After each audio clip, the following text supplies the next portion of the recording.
সম্মানিত মুসলমান ভাই ও বোনেরা, আমরা যেহেতু মুমিন মুসলমান, আমরা আল্লাহ সুবহানাহু ওয়া তাআলার ইবাদত বন্দেগী করি। বিশেষ করে আজকে একটা বিষয় সম্পর্কে আমি আপনাদের সম্মুখে আলোচনা করব। বিষয়টি হচ্ছে ওযু। ওযু হচ্ছে খুব ইম্পর্টেন্ট একটা জিনিস, খুব গুরুত্বপূর্ণ একটা জিনিস। আল্লাহ সুবহানাহু ওয়া তাআলা কুরআনুল কারীমের মধ্যে ফরমায়, আউযু বিল্লাহি মিনাশ শাইতানির রাজীম, বিসমিল্লাহির রহমানির রহিম, ইয়া আইয়ুহাল্লাযীনা আমানু ইযা কুমতুম ইলাস সালাতি ফাগসিলু উজুহাকুম ওয়া আইদিয়াকুম ইলাল মারাফিক ওয়ামসাহু বিরুউসিকুম ওয়া আরজুলাকুম ইলাল কা'বাইন। আল্লাহ সুবহানাহু ওয়া তাআলা কুরআন শরীফের মধ্যে কইছেন যে সময় নামাজের জন্য আমরা ইযা কুমতুম ইলাস সালাহ, যখন তোমরা নামাজের জন্য প্রস্তুত হবে, নামাজের জন্য দণ্ডায়মান হবে, নামাজের জন্য তোমরা নামাজ পড়ার জন্য তোমরা হবে, নামাজ পড়ার শুরু করবে, নামাজ পড়ার জন্য তোমরা প্রস্তুত হবে, তখন তোমাদের কি করতে হবে? চারটা জিনিস বিশেষ করে খুবই ওযুর মধ্যে ফরজ, এগুলা করতেই হবে। You have to do it. এগুলা করা না করলে ওযু হবে না। আর বাকিগুলা হচ্ছে সুন্নাত। এক নম্বরে হচ্ছে আল্লাহ তাআলা বলছেন ফাগসিলু উজুহাকুম, মানে তোমাদের চেহারাকে ধুইতে হবে। মুখমণ্ডল যেটাকে আমরা বলি, মুখমণ্ডল ধুইতে হবে। চুলের গুড়া হইতে তুতির নিচ পর্যন্ত, এক কানের লতি হইতে অন্য কানের লতি পর্যন্ত সমস্ত মুখটারে ভালো করে। বিশেষ করে এখন তো শীতের সময়, এই শীতের সময় ভালো করে আমরা ধৌত করতে পারি না। মানুষের দৈনন্দিন জায়গায় শুকনা রয়ে যায়। যদি আপনার ইচ্ছাবশত কোনো জায়গা বা আপনার অবহেলার কারণে কোনো জায়গায় শুকনা রয়, তাহলে আপনার ওযু হবে না। ওযু না হলে আপনার নামাজ হবে না। আর ওযু ছাড়া নামাজ হয় না। এক নম্বর। দুই নম্বর হচ্ছে যে দুনো হাত কোনো সহ ধুইতে হবে। অনেক মানুষ আমি যেহেতু দেখাইতেছি, অনেক মানুষ আমরা হইন দই, কিন্তু এই এতটুকু জায়গা পর্যন্ত দই, আপনার বাকি জায়গাটা আমরা দই না, যার কারণে আপনার এই ফরজটা আদায় হয় না। ফরজটা আদায় হয় এই যেটার আরবিতে বলা হয় মিরফাকুন, মানে এলবোজ, ইংলিশে এলবোজ হয়, মানে এই যে হাড্ডিটা, এই হাড্ডিটার উপর পর্যন্ত, এতটুকু পর্যন্ত দিতে হবে। এতটুকু পর্যন্ত আমাদের ভালোভাবে ধৌত করতে হবে। দুনো হাতের দোয়াটা হচ্ছে ফরজ। একবার দোয়াটা হচ্ছে ফরজ, আর তিনবার দোয়াটা সুন্নত। এটা হচ্ছে 2 নম্বর ফরজ। 3 নম্বর ওযুর ফরজ হচ্ছে গিয়া মাথার 4 ভাগের 1 ভাগ মাসেখ করা। আর এটা লেগে 3 নম্বর। মাথার 4 ভাগের 1 ভাগ মাসেখ করা, এটা হচ্ছে ওযুর 3 নম্বর ফরজ। আর 4 নম্বর ফরজ হচ্ছে গিয়া পায়ের টখনো সহ, যেটাকে আমরা আঙ্গুল বলি, এই টখনো সহ, দুনো পাওয়ার টখনো সহ, এর বাদে আঙ্গুলের যে গাপ আছে, গাপগুলা খেলাল করে আপনার ধৌত করতে হবে। হাতের মধ্যে যদি রিং থাকে, রিংকে আপনার সরিয়ে এটার ভিতরে পানি, ভালোভাবে পানি দিয়ে ধৌত করতে হবে, যাতে শুকনা না থাকে, ড্রাই না থাকে। তো এই 4টা ফরজ আল্লাহ সুবহানাহু ওয়া তাআলা কোরআনুল কারীমের এই আয়াতের মধ্যে ফরমাইছেন। হাদিস শরীফের মধ্যে আল্লাহ রাসূল সাল্লাল্লাহু আলাইহি ওয়াসাল্লাম ফরমায়, মান তাওয়াজ্জাফা আহসানাল উযু খারাজাত খাতায়াহু মিন জাসাদিহি হাত্তা তাখরুজা মিন তাহতি আজফারিহি। আল্লাহ রাসূল সাল্লাল্লাহু আলাইহি ওয়াসাল্লাম ফরমায় যে যারা উত্তম রূপে ওযু করে, মান তাওয়াজ্জাফা আহসানাল উযু, উত্তম ওযু। কোন মানুষ আছে উড়ে করে ওযু করিলা তাড়াতাড়ি, এটা হয় না। ওযুটা খুব ওযু জায়গাগুলো ভালোভাবে ধৌত করতে হবে। এটা খুবই ইম্পর্টেন্ট জিনিস, খুবই গুরুত্বপূর্ণ জিনিস। এটা আমরা you have to do it, আপনার করতেই হবে।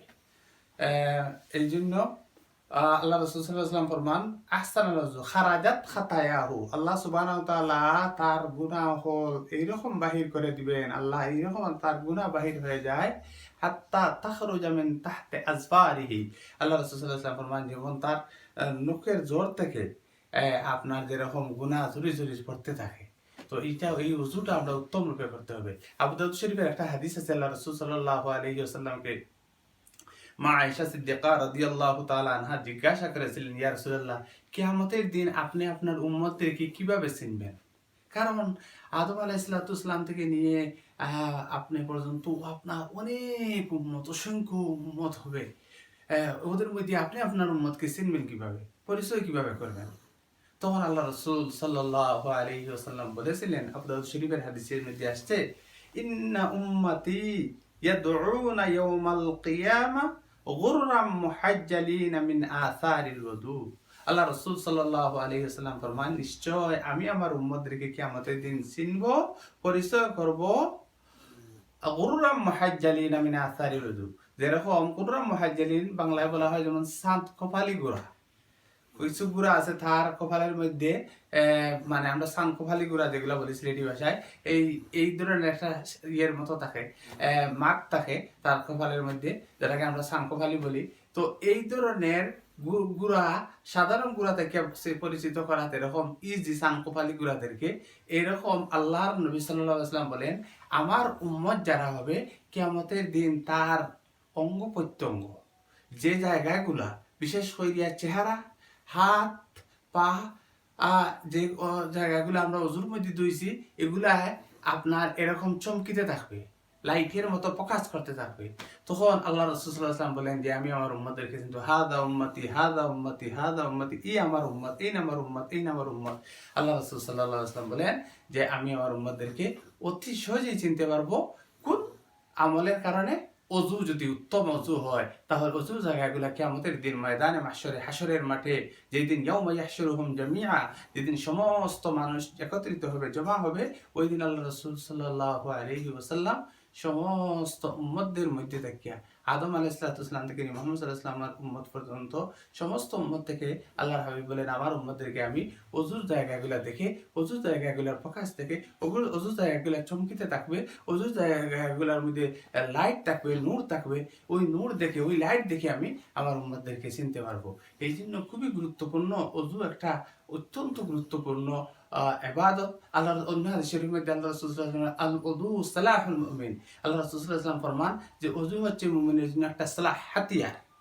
যে অজু যদি ভালোভাবে আপনি অজু করেন তাহলে ভালো উত্তম রূপে অজু করিয়া, শুধু আমরা তো অজু নামাজের জন্য না, অজু আমরা কোরআন শরীফ তিলাওয়াতের জন্য, অজু আমরা অনেক ইবাদত আছে, অনেক নফলি ইবাদত আছে এগুলোর জন্য, কিন্তু বিশেষ করে অজু যদি আপনি উত্তম অজু করেন আপনার নামাজটা আল্লাহর কাছে কবুল হয় সহজে।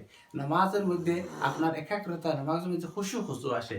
এই জন্য অজুটা তাতে উত্তম রূপে হয়। আর যদি পারেন তাহলে একটা মিসওয়াক রেখে দিবেন। হাদিস শরীফের মধ্যে আছে ওযু লাউলা আন আশুক্কা আলা উম্মতি লা আমারতুহুম বিসওয়াক ইনদা কুল্লি সালাতিন।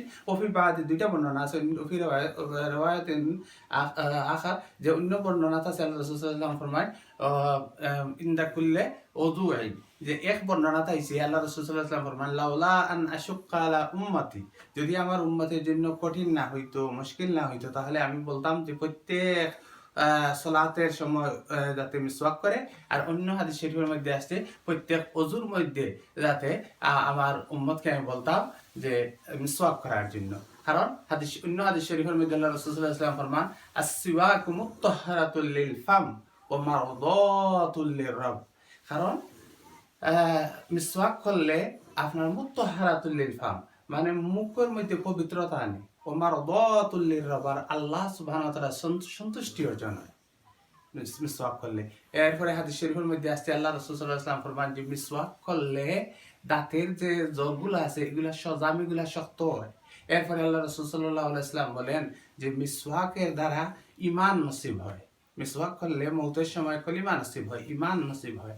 এরপরে আপনার আল্লাহ রাসূল সাল্লাল্লাহু আলাইহি ওয়াসাল্লাম যে সময় একবারে আখেরি সময়, আমি আমার কথা লম্বা করবো না, আমি শর্টকাট ভিডিওগুলো দিচ্ছি যাতে উম্মতের জন্য ফায়দা হয়। আপনাদের ফায়দা হলে আমার জন্য দোয়া করবেন, আমার জন্য দোয়া করবেন, আপনারাও উপকৃত হলে আমার জন্য দোয়া করবেন। যে আল্লাহ রাসূল সাল্লাল্লাহু আলাইহি ওয়াসাল্লাম যে সময় একবার মৃত্যুশয্যায় ছিলেন ওই সময় আল্লাহ রাসূল সাল্লাল্লাহু আলাইহি ওয়াসাল্লাম মিসওয়াক করছেন। আল্লাহ রাসূল সাল্লাল্লাহু আলাইহি ওয়াসাল্লামের শেষ আমল ছিল মিসওয়াক করা, মিসওয়াক করছেন। এরপরে আল্লাহ রাসূল সাল্লাল্লাহু আলাইহি ওয়াসাল্লাম এই শাহাদাত আঙ্গুলি উপরে দিকে তুলিয়া বলেছিলেন মাআল্লাযীনা আন'আমতা আলাইহিম মিনান নাবিয়্যিনা ওয়াস-সিদ্দীকিনা ওয়াশ-শুহাদা'i ওয়াস-সালিহিন আল্লাহুম্মা রাফীকাল আ'লা আল্লাহুম্মা রাফীকাল আ'লা আল্লাহুম্মা রাফীকাল আ'লা। আল্লাহ রাসূল সাল্লাল্লাহু আলাইহি ওয়াসাল্লামের আখেরি কালিমা এগুলাই ছিল, মানে শেষ আমল ছিল মিসওয়াক। তো এই মিসওয়াকটা যাতে আল্লাহ সুবহানাহু ওয়া তাআলা আপনাদেরকে আমাদেরকে সকলকে, অন্য হাদিসে আছে যে মিসওয়াক করলে 70টা ফায়দা হয়, যে এক রাকাত নামাজ যদি আপনি মিসওয়াক কইরা পড়েন তাহলে 70 রাকাতের সওয়াব মিলে। যদিও হাদিসটা অনেকে কইছেন হাদিসের ব্যাপারে ইয়ে আছে, কিন্তু আমল করতে গিয়ে এই হাদিসটার উপরে আপনারা আমল করতে পারবেন। আল্লাহ সুবহানাহু ওয়া তাআলা আমরা সকলকে নেক আমল করার তৌফিক দান করুক, আমিন।